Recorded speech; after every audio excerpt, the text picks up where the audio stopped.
Hello. And we're live. We're live. Hey there. We're here with Tananarive and Stephen Barnes. Yes. You introduced me. And I introduce you. Okay. So in any case, welcome to the first official United States Wakandan Tribal Council. But you are forbidden from attending this council unless you have seen the film. That's right. Do not watch this film. Do not watch this review because we will be telling secrets here. And it is very important that those of you who have not yet seen this documentary called Black Panther, yes, you are not permitted to attend the meeting unless you have seen the film. Absolutely not. That is all. Okay. Now, it is absolutely the truth. Okay. It is the truth. You look very beautiful, by the way, my queen. Thank you, my friend. My king. My. Okay, well, we won't do the accents the whole time. No, of course not. Sorry. No, actually, we're doing an accent now. We've actually been yeah. Wakandan spies for quite a while. We're going to put on our fake American accents. I have a very, very good American accent. I'm as good as Idris Elba with my American accent. Okay, so welcome to the Wakanda Council meeting. We have been dying. Oh, my God. It's been awful. Black Panther. By the way, share this to your pages, please. This is just pure fun for you guys. You know, we got no agendas other than to share the love of what's going on right now at what I consider to be a really important moment in American media history. And also, it's an international cultural event. I am seeing tweets from literally all over the world. The Stephen Biko Theater in South Africa was having a showing. So how meaningful is that? If you were in the anti-apartheid movement, just all over and in Brazil, there was a Black women's screening, and they all look so excited and so happy. Absolutely, in Lupita's hometown. Yes, you know they had screenings, and I have not yet seen. Before the movie came out, there were Africans who posted videos on YouTube showing how excited they were. Right. You know, but I have not seen their comments after the movie was made. And what I'm hoping is that they can forgive the inevitable flaws. It's just a comic book movie. Right. That's all it is, folks.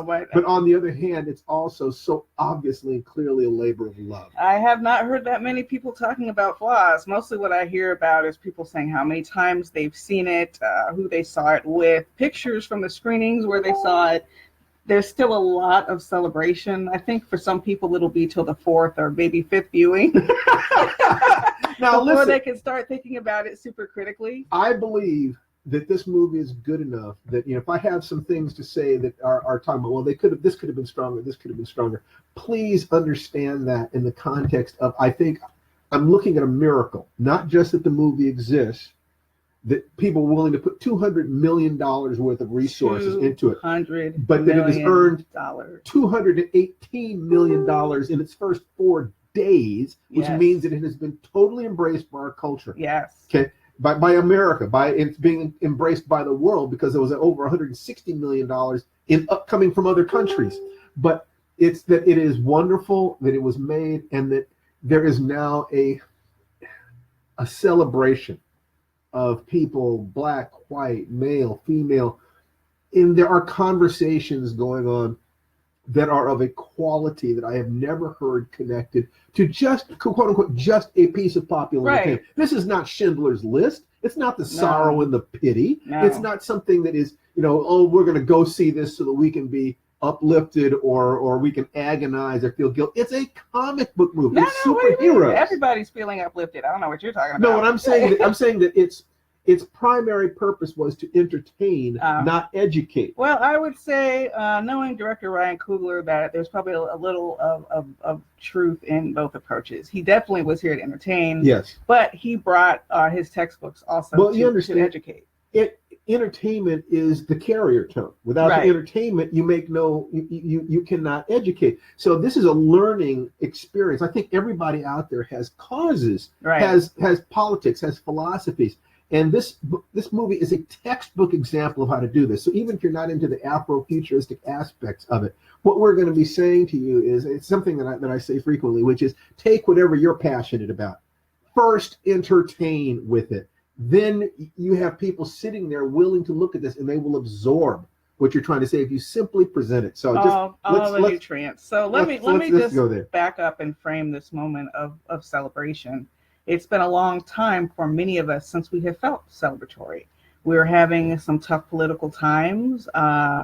There's a lot on our minds, let's just say. Even right before the opening, there was this terrible shooting in Parkland, Florida. One of my dear friends taught at that school for many years. So I actually went to that school to address an English class about writing at that school many years ago. So that really did snatch some of my Black Panther joy. And I didn't want to share too much because I didn't want the snatching of my joy to bleed too much over to Steve. I was blessed. I had already seen it. Anthony Bresnikan from Entertainment Weekly magazine was my host and offered me a +1 so I could see the Hollywood premiere.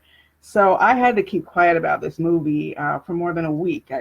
All I told Steve, this is the only spoiler I gave Steve. I allowed myself one spoiler. I said, honey, at one moment, Martin Freeman's character, after the interrogation scene, is going to go up to T'Challa and touch him. Now, in my memory, it was a touch like this. Actually, it was more like this. And I said, and the looks they gave him. And I left it at that. I didn't even talk about Okoye threatening to impale him or any of that. I just said, he touched him, and what a scorching look he got, just so he would get just a whiff of what was going to be coming up in Black Panther. I have seen tweets from the Atlanta area where some of you haven't seen it. I know my uncle, Walter, hasn't seen it. It's been sold out in many theaters. I've seen theaters where every single film playing was Black Panther. You said every 15 minutes? Every 15 minutes in some theaters, and they're still sold out. Still can't find seats. So some of you, and you really shouldn't be here if you haven't seen it, go away. Go away. You are not welcome. We'll be back, and this will be up on YouTube later for you to take a look at. But we want you to be able to enjoy it. We want to be able to celebrate and just talk about it. You just be able to share it with other people who are excited about it. To me, it's an international party. If I could just go back to the framing 1 minute before we get to the film. If you took for a lot of us, the Obama inauguration, for some of you, a Star Wars opening, like a much anticipated Star Wars opening. I don't even know what the other equivalent would be, frankly, because it's been since the inauguration, actually, that I've seen this kind of celebration in the Black community. The way I put it is, it's Star Wars times Roots. Yeah, it feels that way. It really is. As a piece of popular entertainment, it's simply wonderful. But also, myth is important. I mean, I could not have spent my entire adult life creating fiction. Right. Unless I thought that there was something powerful and positive there. My mother raised me, my father raised me, my community raised me to care about the world and to try to contribute something to it. And I felt, that there was something about just telling stories about human beings struggling to be good in the face of stress. And I've tried that over and over and over again.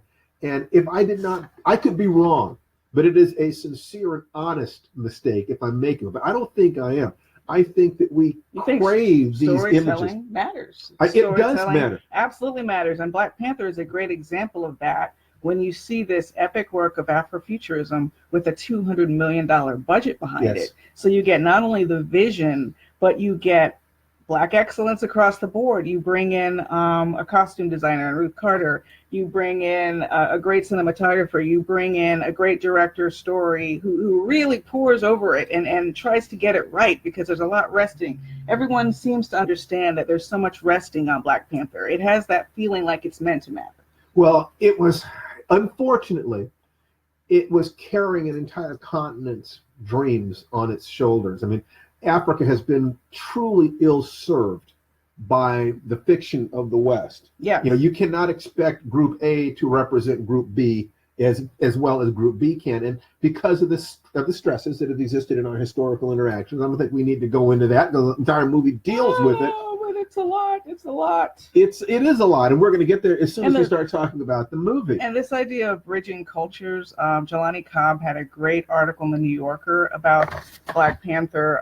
If I could pull up the title real fast for myself.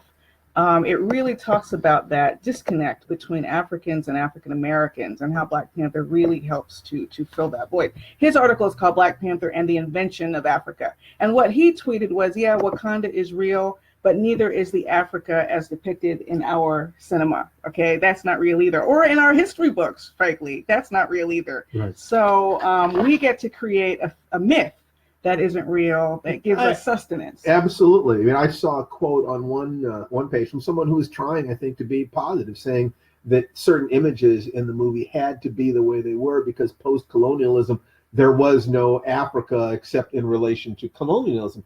And that is totally exaggerating the impact of colonialism. As terrible as it was, as terrible as domination of any kind is, you never completely remove the humanity of people. Even American slaves, you did everything you could to remove that stuff, and some aspects still remain. Yeah, I looked today. There are a lot of joyful dances, even.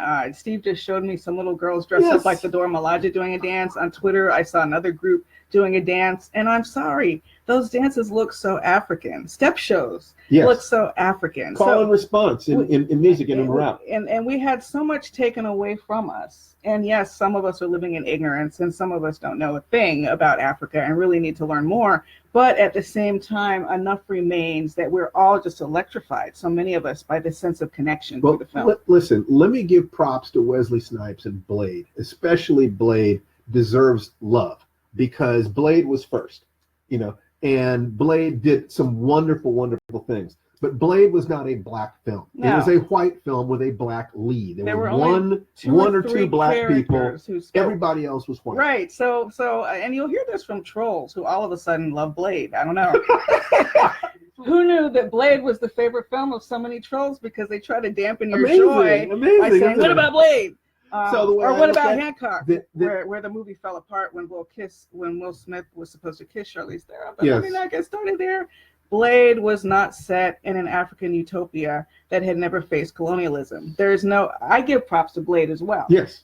But you can't take your children to Blade, and Blade is not set in Wakanda. And those two things are very, very important in Black Panther. I think you could actually say that when people were asking, why are people so excited about Black Panther? I think that the biggest reason, the reason that I put my finger on, is that T'Challa has exactly what was taken from American slaves. He has his family name, his language, his religion, his spirituality, his culture, his land, his autonomy. Yeah. These are the things that slavery was the act of domesticating human beings, turning wolves into dogs is the way I put it. And if you look at the difference between a timber wolf and a chihuahua, you'll know what they were trying to do. They didn't manage to do it. Right. Because what you have is not just black talent coming back up, but also white people who do not have an investment in protecting the past, saying, you're our brothers and sisters, tell us your stories. This is what's going on right now. They're saying, tell us your stories, and they're voting with their dollars. And it's a terrific story. It's well put together. Can I talk a little bit about go for it. The experience of seeing it? Because I was at the Hollywood premiere, which is always so exciting, even when the film isn't that great, because the cast is there and you can feel their excitement. In the case of Black Panther, where you knew you were watching something historic and the cast was there, it was almost unbearably exciting, frankly. And I was sitting next to a railing, and there were several moments in the film where I felt I was going over the railing, like I was literally levitating and floating over the railing. That would have to be if you have the score, which I highly recommend. The soundtrack is Kendrick Lamar. That's awesome too, especially if you're a Kendrick Lamar fan. But I'm talking about the score that actually accompanies the film. The moment called Wakanda, where Wakanda unfolds, okay, and the art direction and all the decision making gave me that sense of falling. I had seen some of it in the trailers with the women dancing and all that, but wow, the arrival in Wakanda was one of those over the railing moments for me. I think that his moment where he says, I never get tired of this, when they go into the mountain, and there's this city. I'm going to have some problems with this because it was that the first time I ever had the experience of feeling I've waited all my life to see this was in Independence Day, when Will Smith flies up into space and saves the world. I sat there in the audience thinking, I've waited my whole life for this. And when I was watching the No Man's Land sequence in Wonder Woman, and I was thinking, I was crying. I was thinking, I am so happy for my sisters. I am so happy. What must it feel like, I thought, to be a woman and see this moment? Well, Wow. I think that for Black people, Black Panther was a movie made entirely of moments like the No Man's Land sequence. Like the whole thing. It was No Man's one Land sequence after another. Oh my God, I've never seen this. Oh my God, I've never seen this. Oh my God, it was the best movies, the best storytelling takes you away, takes you a place you've never been before. And the density of images was on the level of Blade Runner or Star Wars. Absolutely. In terms of the quality of the world building. World building. This was world-class popular entertainment from the get-go. Let's just talk about like the small moments of world building. From the moment Shuri is meeting T'Challa after he's just arrived. It's what looks like sort of an airport, little mini airport. And she's teasing him about updates to his tech, and they're going back and forth as brother and sister. And he says, I can't remember the exact line, but I can't wait to see what updates you come up with for your ceremonial clothing, he says, teasing her. And that's when he gets the finger. Why? Well, because as we find out later, she hates her ceremonial clothing. The corset is too tight. And during the actual ceremony, she complains. Yes. She raises her hand and she tries to disrupt the ceremony. Oh my God. So this is just, and also another great moment, tiny moment of world building, which is also tied to my son's favorite moment in the movie, is in the lab. When Shuri looks at T'Challa's sandals and says, "What are those?" Which is, in the lexicon of today's teenagers. So, of course, he found it hysterical. But when you wrap it in, because he says that all the time. But okay. What are those? That's his saying. Oh, he loves that. But the world building wrapped around even something that small is that T'Challa says, "Oh, I thought I would wear my ceremonial sandals for the first day." And Shuri says, "Oh, I bet the elders loved that." So she's teasing him because he's kissing up to the elders. He's trying to sort of fit a certain position in traditionally, and there's there's this war of the generations and just that little stuff. So what do you have? What do you have set up there? You have, in order to move forward, you have to have a root. A building cannot rise any higher than its foundation. Right. So what you have in this movie was they connected a very basic, just pastoralist, above hunter-gatherer, to pastoral, in a pastoral lifestyle. The outer ring of Wakanda is pastoralist. A front. And then you go into the mountain and you see the potential. You see the future. This was the defining Afrofuturist film. I mean, by the third time I saw it, I was just trying to check out all the vendors at the marketplace. I was trying to catch any detail my eye had missed the first two times because it was such a well-realized world. I wanted to see more of the lab. I wanted to see more of the marketplace. I wanted to see more of the garden. I could have spent a whole 20 minutes in the garden with Zuri in there. I want to say again, and I've got a level on top of this. I'm a comic book movie lover. I'm a science fiction movie lover. I am a Black American, and I'm also a Marvel geek. For me to watch, I bought the first Fantastic Four comic book in 1966. He was there. Baby. I was there. I saw it. I absorbed it. I marveled at it. And he's just told me, I don't know this from reading it, but Black Panther beat up all of the Fantastic Four, and he said he was preparing for a battle with guess who? Claw. So they brought it all full circle. They brought it all full circle. So what I realized that that Stan Lee and Jack Kirby, two Jewish American comic book writers and artists, basically Jack Kirby said to Stan one day in like 1965, "Why aren't there any Black superheroes?" And they talked about it, and Stan said, "Let's create one." And Black Panther came out of that. And it was a various levels of popularity, but unlike many characters who weren't able to hold their own comic books, he kept coming back. He kept coming back. And then future generations kept building on the mythology so that Wakanda is probably the most fully realized fantasy world in the entire Marvel canon. And can I just interrupt you 1 second? For those of you who are not as familiar with the other Marvel movies, maybe you didn't see Civil War, go back and watch that. That's where they introduced Black Panther. But if you're not aware, the next Marvel film, which comes out in only 3 months, and Infinity War, is going to have scenes in Wakanda. We will see a return of T'Challa. We will see a return of Denai Guerrera's explosive Okoye. We will see a return of Angela Bassett. And I forget, there's somebody else from Black Panther who will also be Do you understand what I'm saying? The next major Marvel movie, which opens up basically the day after tomorrow, is going to take us back to Wakanda already when we had to wait 50 years to get there in the first place. That's pretty amazing. And going forward, one of the things I know is that Robert Downey Jr. and all the original Avengers, their contracts are up. So whatever it is that happens next, I think that Kevin Feige, the president of Marvel, is going to look at the reaction of Black Panther, and I think Black Panther is going to be the new Tony Stark. I think that he's going to be the head of the Avengers. Maybe so. And it makes sense to me based on things that have been said and whispered and the reaction, because Kevin Feige said point blank, was quoted point blank as saying, Black Panther is the best movie we've ever made. You know what Kevin Feige also said? What did he say? Kevin Feige also said you could make a movie just about the Black Panther women.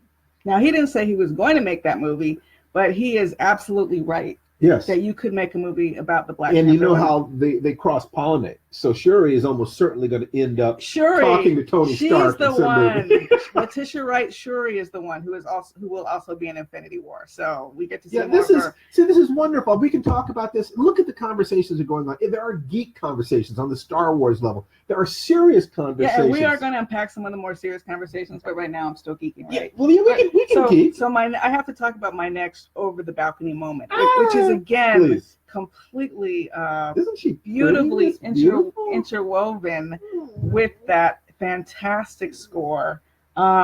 Is the moment in the casino where the music shifts and you get Okoye picking up that spear or that stick or that staff, whatever that's spear staff, whatever, and when she swings it around first, that long swing around, and it is on. Now, if we'd seen the trailer, even if you saw the extended footage, which I wish Steve had not seen, you saw the wig throw in the face. That was explosive. That was the Comic-Con footage that had everybody talking during Comic-Con last year. It was the wig in the face. So that wig in the face footage was released, and I was like, oh, don't show too much. But what no one was expecting was for Sister Girl to go leaping over that balcony after she knocked. Oh, I was like, and then she's on top of on top of the car. I'm sorry, I have to be coherent. He stops the car with a spear. Stops the car with a spear. She did it. Okay, speechless.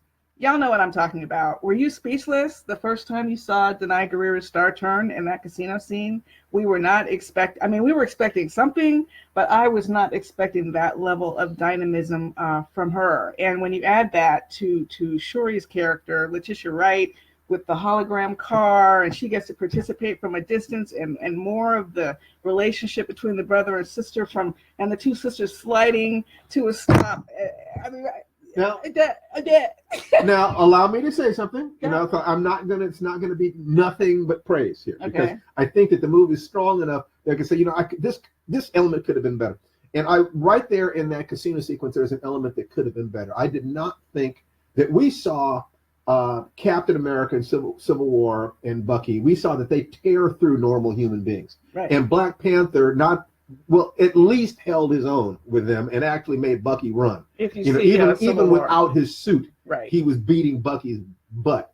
And so Black Panther's fighting in that casino, he was a super soldier. He was an enhanced human at that point. He was not an enhanced human when he was fighting at the waterfalls, but he was in that casino. And I did not think that they had him be spectacular enough. I thought that I've seen many, many ordinary human beings of high martial skills leaping up to the second that level. was the single thing. Okay. When he was in the Black Panther suit, he expressed the kind of physical dynamism, speed, and power. I mean, the ability to jump like that implies fantastic speed. And there were potential. other battle scenes where he had been stripped of his Black Panther powers. So he did not have the same dynamism he would have had fighting Bucky in Civil War. Exactly. Those battle if you remember Captain America fighting an entire elevator full of guys in Civil War, and Black Panther can hold his own with Cap. So what we saw from Black Panther in the casino was not Captain America level choreography and editing. And there were also some problems with the ways some of the fight scenes were edited per se. But that said,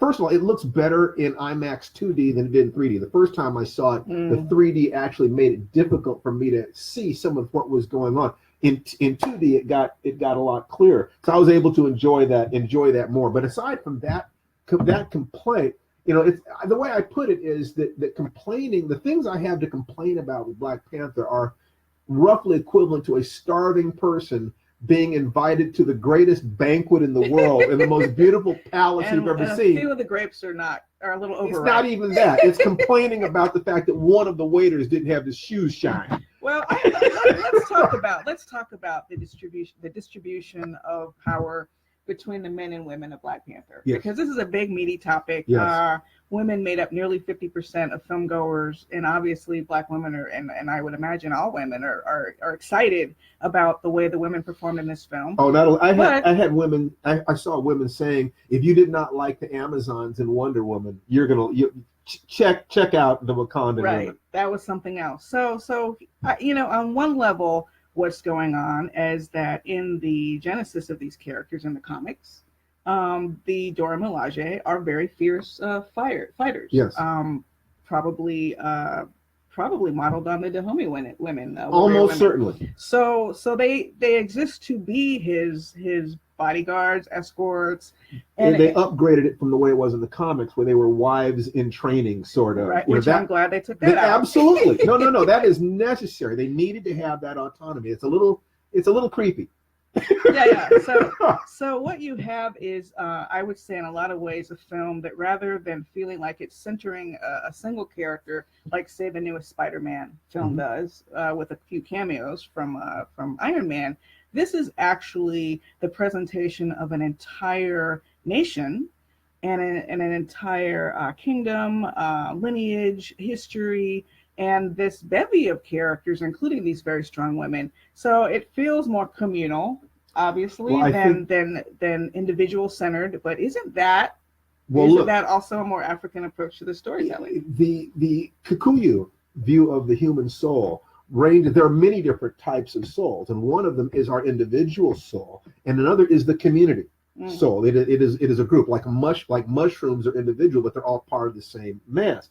That it is far more collectivist than individualistic in comparison to European views of the soul as they manifest in Christianity, which is a flow outwards from Cartesian body-mind split. The African view of this being more collectivist, it would make sense that the feeling of Black Panther would be more that Black Panther was not T'Challa. T'Challa got to wear the mantle of Black Panther. Right. Black Panther is the protector of the Wakandan people. The Wakandan people have a soul. The Black Panther is the soul of the Wakandan people in a particular martial way. So it is about the country of Wakanda. And the lineage and the history. We got to see from the bottom to the top, from people grinding their food in a pastoralist situation to people in the most advanced labs in the world.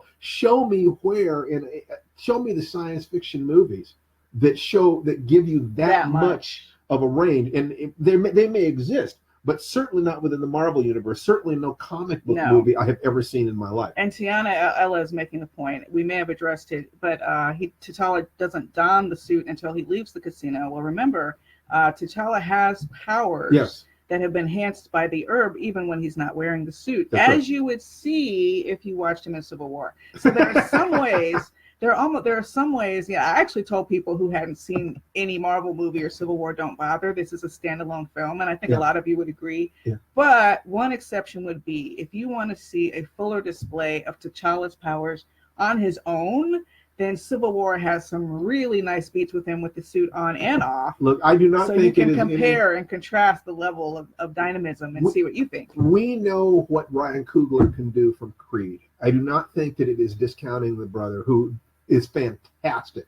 This is his third movie. I mean, really? Yeah. It is not talking him down to say that he was carrying so much on his shoulders that perhaps this one aspect of it could have been sharpened, or it might have even been intentional redistribution. I'm not sure. I would love it very to well talk could to him be. about that. Yeah, I would like to talk to him about it. I think that what you have here is genius. Yeah. You had a young man who is brilliant and so confident in his genius that he was able to surround himself with other smart people, many of whom were women who were strong and had their own view of what was going on. And I think that that they might very well have deliberately said, T'Challa is the king. He is the titular character. Right. There's no, and we show him in his magnificence. He goes to a full hero's journey. Let's allow the women to shine. If that would have been, if he said that and I heard that, I would say, fine. Thank you for thinking about my daughter. Thank you for thinking about my eventual granddaughter. And speaking of the women again, just to go back to the way the trailer showed us just a snippet and then the scenes unpacked when T'Challa is on his way to the rescue mission that we learn later is Nakia, who has been abducted along with some other girls in Nigeria. Boko Haram, anyone? Yeah, Okoye says, "Don't freeze," and then if you watch the film, you realize she's saying, "Don't freeze" when you see her. Right. So this is speaking to his heart space. Yes. Sure enough, don't he freeze when he sees her? It's That's hysterical. right. It's hysterical. He freezes. He is a man in love. But then Nakia, look at her. I was so excited to see Lupita in the truck. Oh my God. With the other abductees, and she's so dynamic. And her whole philosophy, by the way, I'm on Team Nakia.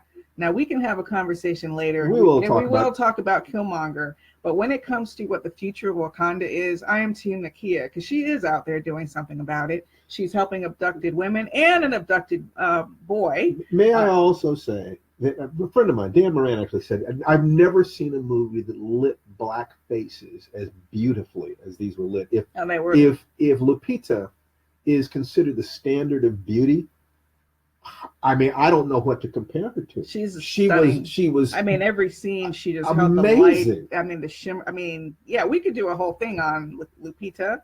We could do a whole show on Denai Guerrera. We could do a whole show. Amazingly fierce. Those women cast. Worked so hard. They knew that this was their moment. When you see Denai Guerrera ended up doing most of her own stunt work. Not all of it, but she ended up doing most of it. The stunt woman was like sitting back and letting her shine. You could see because you could see her face doing most of those things. And it was not digital mapping. You could see how hard she had worked, that she knew she was representing. Right. And she brought it. She absolutely brought it.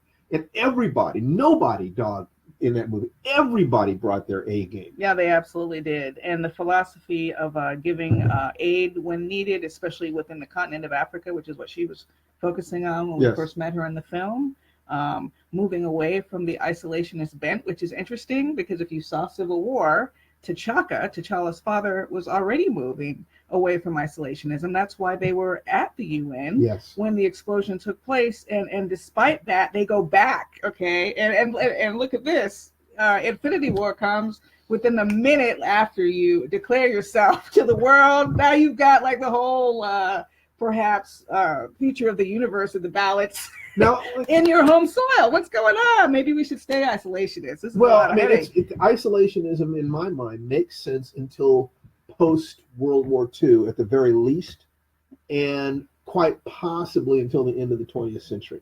I totally understand why they would have been war torn continuously. They would not have been able to maintain the quality of life for the people of their country. Right. And whereas it is wonderful to care about the people outside your borders, no country anywhere cares more about the people outside their borders than they care about what's inside their borders. And that was the burden of the kingship of Wakanda, to care about their citizens, even though they knew we could provide more help, we could do this. That is a moral quandary. Because it's very true. I mean, this is something that comes up in my African Immortal series. Do we tell people we have this immortal blood? Yes. Where there are riches, there will be thievery and conflict. So the diamonds in South Africa, the oil in Nigeria, these riches create bloodshed in the continent. So it's not a silly argument to make that Wakanda should remain secretive and only use their technology to sustain themselves. Someone was pointing out they wish they had seen more about how the Wakandan technology was being used by everyday citizens. I agree. Yes. Maybe Infinity War will give us a couple more glimpses of that. But I know this is not the last time cinematically we will be in. No, they've created a world. There are a dozen different movies that were suggested by what we saw on screen. Absolutely. And I cannot wait. And they're already talking about the sequel. I mean, it's like after the first 2 days, they were saying, okay, what are we going to do next? Right. Because they had no idea that you have to realize it feels like a done deal in retrospect.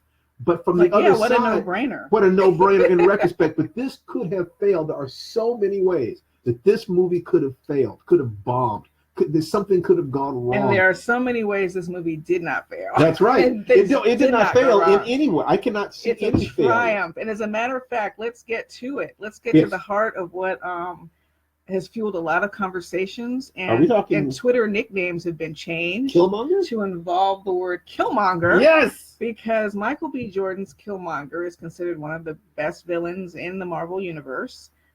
He comes with a heartbreaking backstory. It took me 3 times watching Black Panther to notice that the very first word of the film and voice you hear in the film is the child who would grow up to be Eric Killmonger. Tell me about Wakanda, Father. Baba. Tell me about Wakanda. And I understand that Baba is also the word for father in Arabic. So one of my Arab writer friends was like, oh my gosh, Arab-speaking writer friends felt up in his feelings about hearing the word Baba at all. But then let's take it to the S word I'm hearing from people who don't even have the same cultural investment I do, Shakespearean. Yeah, I have. There's Shakespearean storyline. I have heard that several times, including from writing instructors. Yes. And writers who I respect, that it comes. I remember one guy said that he used to go see a lot of Shakespeare with his dad. Mm-hmm. Shakespeare in many, many different ways, many experimental ways. And the feeling he had watching this movie was if he was watching Shakespeare that he'd never seen before. The conflict of the man, T'Chaka killing his brother. And that was a combination of necessity to protect his war dog. But let's break it down. Anger. Let's break it down, yes. Because if you saw that scene with T'Chaka in the past, who, by the way, is played by the real-life son of actor John Connie, who plays the older T'Chaka, so they look alike.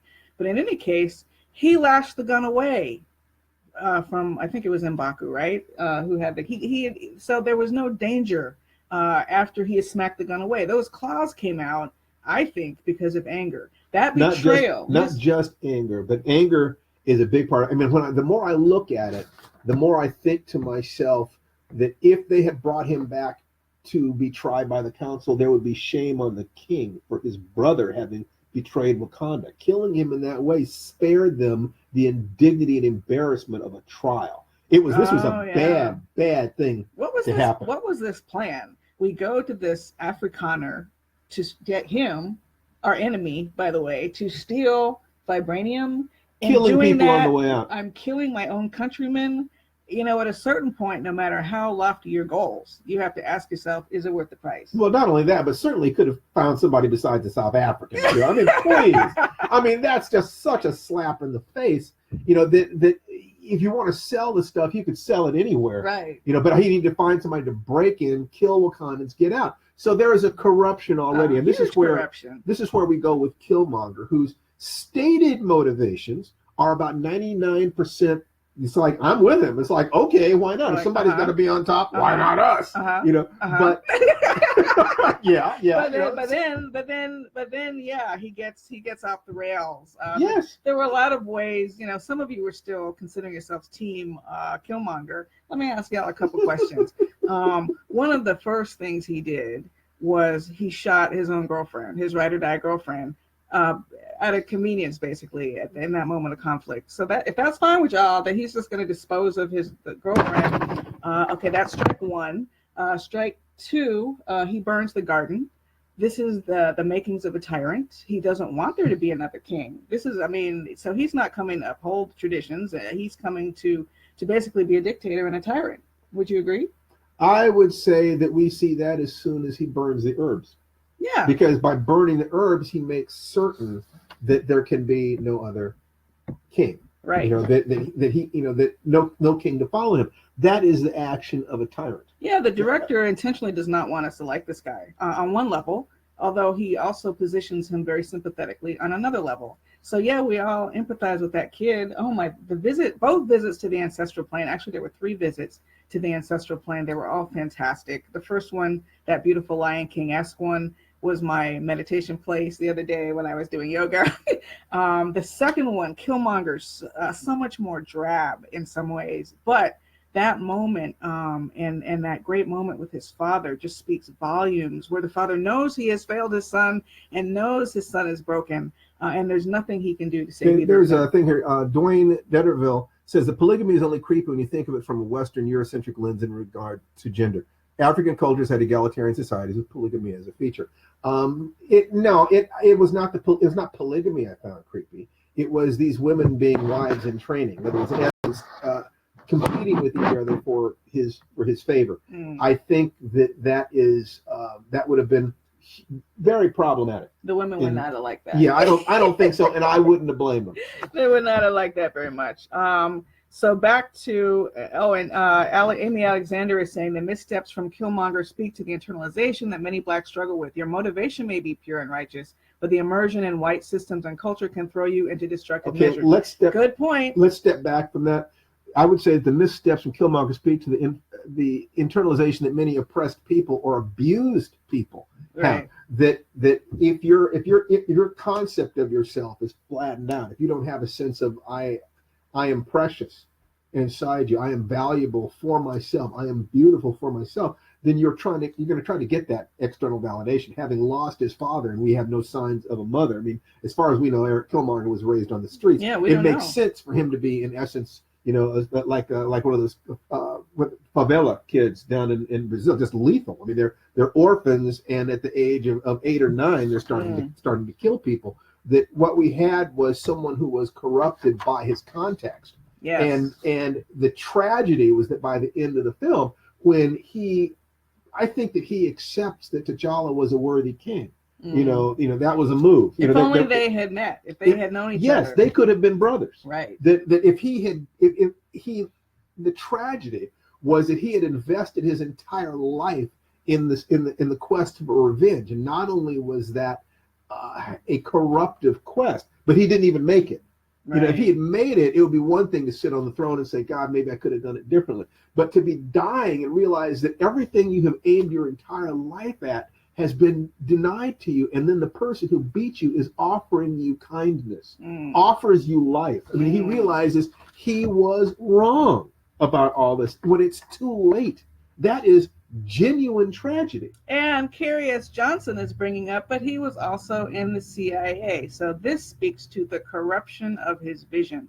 Why did he join the CIA? I don't know his reasons. You would think that actually someone coming from that background, the CIA would be anathema to them. I think he was learning. He wanted to learn how to take a country down. Right. And remind me, I want to say something about the CIA later in case I forget. But at one point, remember when Killmonger talks about how the sun will never set on the Wakandan Empire? Yes. He is very specifically using the language of the oppressors. Yes. This is what was said about the British Empire. So Coogler is deliberately painting him as someone who has been corrupted by the very system that he ostensibly wanted to fight. This is why I'm Team Nakia, because I can't follow a corrupt leader. And this is the other thing, the CIA. All right, look. Martin Freeman's character, the CIA operative, appears also in Civil War and probably other. Is that his first time appearing? What? Who? Martin Freeman in Civil War. Okay, so he was introduced in the previous film. He is a CIA operative. If there was one thing I would just erase, it would be the whole CIA connection, because for a lot of people, they just don't have a sense of humor about that in their films, given exactly the kinds of activities Martin Freeman's character talks about: disrupting governments, overthrowing politically, democratically elected leaders, etc. The CIA doesn't have a great history to be aligned with your protagonist in a film, and that really rubs a lot of people the wrong way, to the point where it feels like it negates some of their joy, just that one connection, because that feels too close to painful subjects that have to do with real life history. I can see that. I look at, you have to, one lesson that I think is important to take from this, because there are a lot of people who feel like they're on Team Killmonger. A lot of people. And I want to point out the fact that there is a gap between his rhetoric and his actions. Preach on it. That his rhetoric says, let's free black people and put them on top. His actions say, I am totally ruthless. I will kill. I will steal. I will lie. I will manipulate. I'll do whatever it takes. And then by the time he destroys the herbs, I think that a case can be made that he was primarily out to rule. Power. He wanted an empire. I'm sorry, an empire an emperor at the top of it. I So can think of another person who rose to a high office because people sort of believed in the idea of him that's right. So we don't without have to pay looking at attention his to these other actions or actions. his Who could that words. be? So I'm just saying, I Well, know. also you also have the very typical thing with a dictator who says the right things. Their actions are different, and people say, "Well, once he's in power, we will control him. We'll be able to control him. He's getting the crowd stirred up. We will be able to control him." And that is how dictators come to power. Yes. That is how liberators become monsters. Yes. So Killmonger was a snake who, if he had gotten the power, he would have turned into a monster. But that snake was created. The monstrosity was created by the action of T'Chaka killing his father. Right. Once he killed Killmonger's father, the best result I can think of is wipe his memory and give him to a foster family. Just to adopt him but he could not remember what had happened to his father. That's Shakespeare. Patricide is not forgiven. Right. Once you kill my dad, I'm going to act any way I need to act. But you know what would have happened? T'Challa would have had an accident. T'Chaka would have had an accident. Oh yeah, and Killmonger would have gone to the throne. There was no way to salvage You can't salvage it. Not by the end. He could have been salvaged as a child, but by the time he was an adult, he had fed himself on so much rage on what he had been robbed from that when he finally got to Wakanda, he couldn't even appreciate being there. He couldn't respect being there. Right. He was like a toddler knocking over all the toys. He killed his girlfriend. He killed a member of the Dora Milaje. Trust me, Coogler does not want us to like this guy, but at the same time, he's rendered such a complex character that you can't help often empathizing with. And I think that there are probably no black people who have not considered what he's saying. Anyone who looks at the world situation, I mean, every group of people wants to believe that they're the closest to God. That is the mythology of all people. God made us first, loves us best. It's just, you have to be enlightened to move above that. So I think that what he said resonated with us. What he said, we could understand his attraction. We could understand his charisma, his ability to stir people. Let Wakanda rise. So it's very believable that people respond in the way they did. But I think that it is also important for us to not allow ourselves to be moved by demagogues, to ask questions, to not pay attention. The way you stay in an abusive relationship is by listening to what people say rather than paying attention to what they do. Oh, I'm sorry, baby. I love you. It'll never happen again. It's like, pay attention to what people do. I think that Killmonger was one of the best designed villains. Well, certainly in Marvel history, and one of the of any popular entertainment, just having fun, comic book movie, he was beautiful because there were some real world concerns underneath there. And as Nish D points out in my comments, Killmonger is us. He represents African Americans. He definitely does represent what was stripped away from us. Yes. That sense of longing and pain we feel for a place we've never known and we're never permitted, or we're never able to go. Right. Right. And that anger is absolutely real, which is why that character resonates so deeply with so many. Absolutely. It was not quite. He had his language. He had his tradition. He had his name. So he represents us. He's part of the way to us. But imagine what would have happened in a different world if he'd had an epiphany that enabled him to heal, and he'd been able to go to Wakanda and simply announce himself, as royalty, and been able. But they wouldn't have been able to accept him because they would have known what he was. They wouldn't have known, but the Forrest Whitaker character, knew what he was, and so that there's an entire different story about the Eric Killmonger coming in peace without saying "I come for the throne," which automatically puts him in an antithetical relationship with the royal family. What if he'd come in peace and been a snake in that sense? Right. So there's an entire movie, but that's a quieter film in many ways, and this is a comic book movie. So you have to flatten out some of the motivations, and now we have a car chase, and now we have this, because those are the tropes that make it work. But underneath that, and what a lot of critics are saying, is that this movie has shown Marvel how to break the box of their formula open. They have now done 17 or 18 movies over 10 years, and there's no way for the formula not to get tired. But by basing themselves not on comic books, but realizing they have created a universe of God figures. Now, let's talk about war between the gods, because those have always been metaphors for the concerns of human beings. Right. And you go back in any culture and you can find those stories with playing with those archetypes. Now you're talking about what it is to be a human being. You've gone, they've broken that barrier. And I'm praying that they will take the lessons that they've learned here and go deeper and deeper and deeper. Yeah, and Nishdi again, who's a star in the comment section on my page, says, T'Challa says, "Why did you leave him there? That hit me in my chest. Yes, why did no one come get us?" Oh, that's beautiful. Yeah, it is. It really does speak to a deep pain that a lot of us as African Americans feel with that separation, especially since we have not been wholly embraced on this end. It's a feeling of almost homelessness culturally many times. So this film is speaking to all of that. It's Free Our Girls. It's the rift in the diaspora. It's history. It's so much fun. Poetry. It's music. It's art. It's a celebration of us and what might have been. And I have seen people who are pretty close to alt-right simply saying, well, forget all that stuff. I just went and enjoyed the movie. And it was a fun movie. And isn't it great that just if you don't even want to see or can't see any of that, it's just a great story. It's a great story. Ryan Coogler, unbelievable.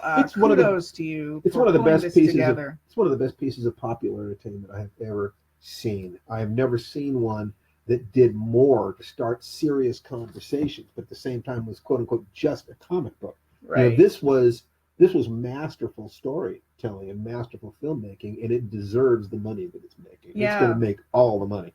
It absolutely does. And Claudia Owen Shields, who went with me when I went to go get this beautiful headpiece and the earrings from Cthulhu by Africana in Los Angeles, says, "I feel like the very creation of Killmonger character and the choice to kill him off reflects current racism, makes us sick, blame us, then kill us."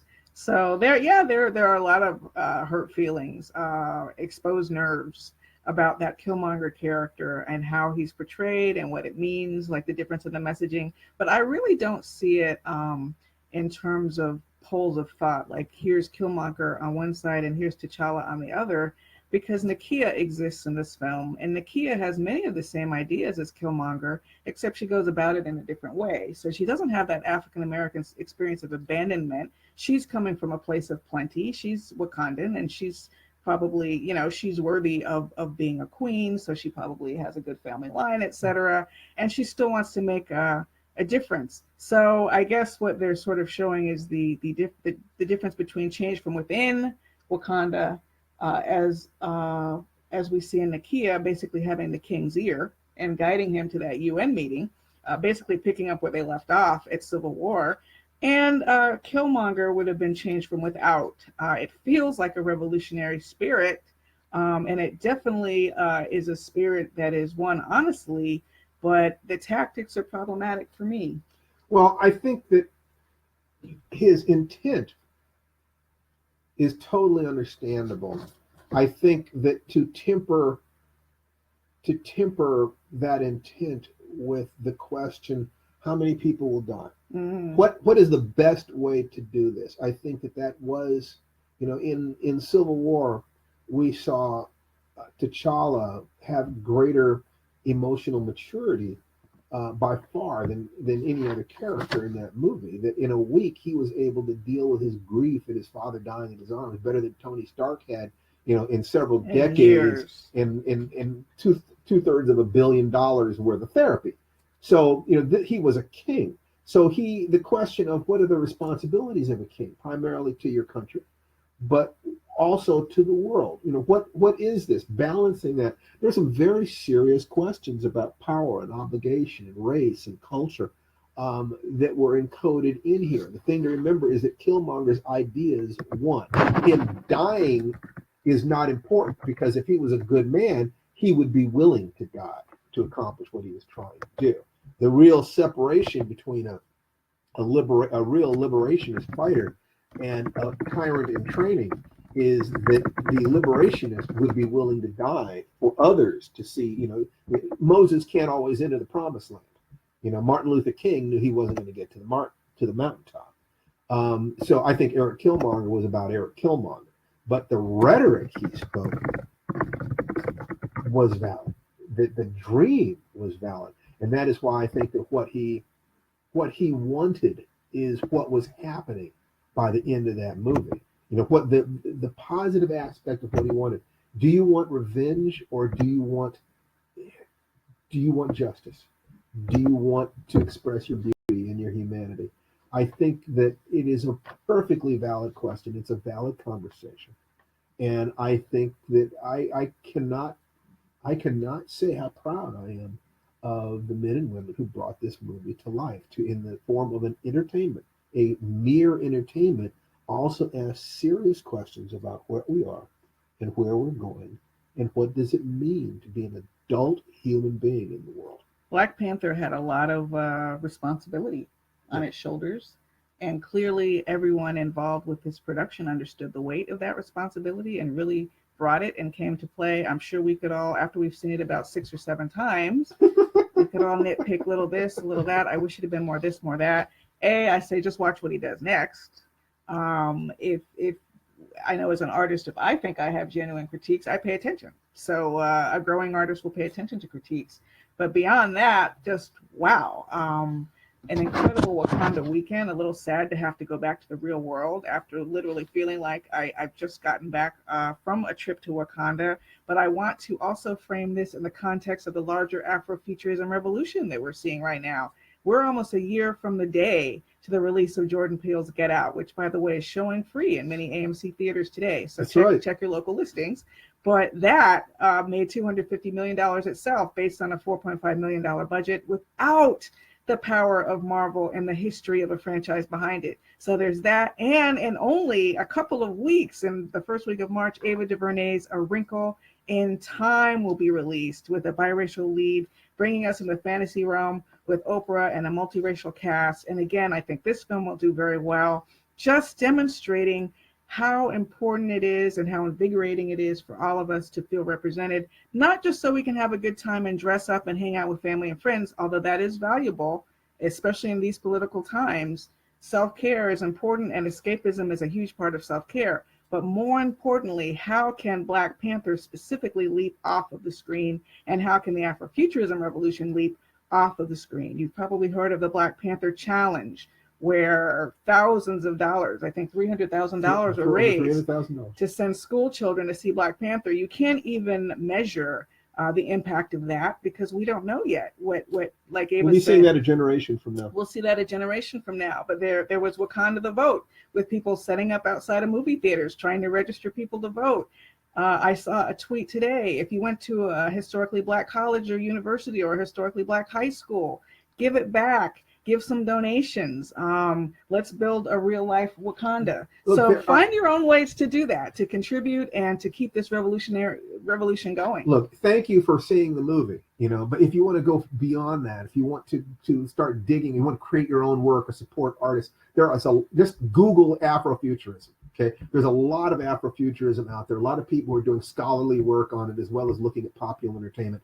And the fact is that we've done our own Afrofuturism thing, but one of the things that we're doing right now, just in celebration of it, is if you'd like the first chunk of our Afrofuturism class for free. Yeah, we have a 10-week Afrofuturism webinar. I started teaching at UCLA, and we created a private course. We have the first week's lecture and lecture materials free online. If you sign up, they just go to WakandaLives.com. WakandaLives.com. And you can share that URL with anybody you want. It's totally free. Forever was taken. But www.wakandalives, that's for a free lecture and class materials in our 10-part Afrofuturism class. So you can check that out and see what you think of it, and also learn more about other great artists. Nnedi Okorafor, who's written a Black Panther comic, a couple Black Panther comics. One is about to come out. There's so many other artists out. N.K. Jemisin, Nalo Hopkinson. Maybe some of you are here. I can't see all the names here. Victor Laval. There's so many. Cherie Renee Thomas, all of you out there. Samuel R. Delaney, the godfather of Afrofuturism. This is a celebration for all of you. Octavia Butler, whose picture is behind us. Octavia, this is a celebration for Here's you. Octavia. We are all celebrating this together. And even if Black Panther didn't answer every question for you or didn't perfectly frame the story the way you'd like to, write your own story. This is the beauty of this time. It's never been cheaper to make a film because you can literally shoot a film on your iPhone. That's right. The gatekeepers are no longer just keeping you out of the gate. Believe me, in the wake of Black Panther, more will be trying to invite you in. It's a matter of who's prepared, who's ready, and who has the stories ready to go. So get your stories ready. If Brian Coogler didn't tell your story, you tell your story. Absolutely. So thank you so much for coming. And wow. Yeah, thank you. Now, there's so much to talk about here. And, if you want to take this onto one of our Facebook pages, ask questions.